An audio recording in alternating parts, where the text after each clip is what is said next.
3 ఎకరాల పొలం రాసిపోయింది. ఎలా కొట్టమనుకున్నాము మేము. మొన్నటి దాకా లేవు, వారం రోజులు పోయింది వచ్చినాము. నిన్ననే కొత్తామని అనుకున్నాము కదా, నిన్న శనివారం అందాన్ని ఆదివారం కొత్తాము. నా కొడుకు లేరు, ఒకదే బిడ్డ. 2 లక్షలు కష్టపడి అకాల వర్షం వచ్చి ఎత్తుకపోయింది. నేను ఎంత తిప్పల పడి పారిచ్చినా, గుంటకు పైపులు వేసుకుంటా పారిచ్చినా, నా కాళ్ళు నడరాకుండా కుంటుకుంటా బింటుకుంటా పారిస్తే గీ గత అయిపోయింది. ఇప్పుడు దేవుడు ఎత్తుకపోయాడు.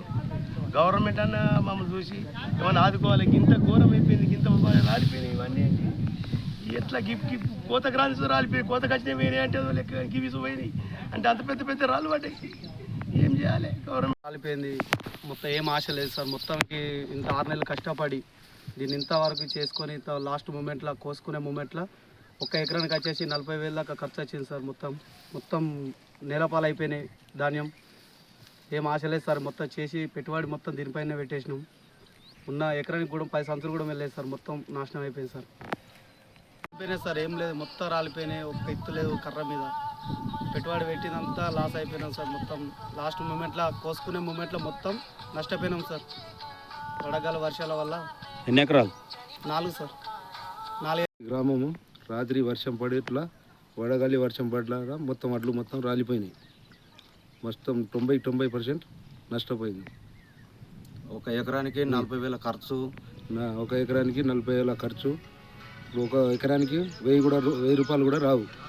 మొత్తం నష్టపోయినాం. ఈ దున్నిన పెట్టుబడి కూడా మాకు వెళ్ళేటట్టు లేవు. ఏం లేదు, ఇక వెళ్ళేది ఏం లేదు. దాంట్లో దున్నింది పెట్టింది ఏం పెట్టుబడి తప్ప వేరే ఆధారం ఏం లేదు.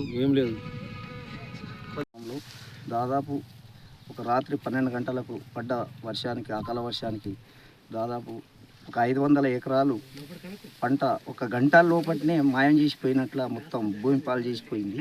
కాబట్టి మేము 6 నెలలు కష్టపడి దీన్ని నీళ్ళు లేక కష్టపడి, తిండి లేక, తిప్పలు లేక, నీళ్ళు లేక చాలా కష్టపడి మూలములకు తిప్పుకుంటా పారించుకుంటా పోతే మాకు 1 గంట లోపటినే మొత్తం మాయం చేసిపోయిందని చెప్పి ప్రజలకు అంతా కోరుకుంటున్నాం. విలేజ్, మా విలేజ్లో 5 నెలలు కష్టపడి నీళ్ళు లేకుంటే పక్కలో పెట్టుకుంటున్నాం, బోర్లు వేసుకుంటా ఇట్లా పారించినాక రాత్రి 12 గంటలకు అర్ధగంట సేపట్ల మొత్తం రాళ్ళు పడి అకాల వర్షంతో మొత్తం వడ్లు రాలిపోయి ఏం చేతికి రాకుండా పోయినాయి. ఒక ఇత్తు లేకుండా రాలిపోయినాయి. ఎన్ని ఎకరాలు? మొత్తం ఈడ ఒక 500 ఎకరాలు రాలిపోయినాయి. ఈ ఊళ్ళో 500 ఎకరాలు రాలిపోయినాయి. పక్క ఊళ్ళో ఇక మాకు తెలియదు, కానీ మా ఊళ్ళో మాత్రం 500 ఎకరాలు రాలిపోయినాయి. ప్రభుత్వంకు మేము 40,000 కష్టపడి పెట్టుబడి పెడితే 60,000 మిగులుతాయి అనుకుంటే ఈ 40,000 పోయినాయి, ఆ 20,000 పోయినాయి. 1 ఎకరాన 60,000 నష్టమైంది.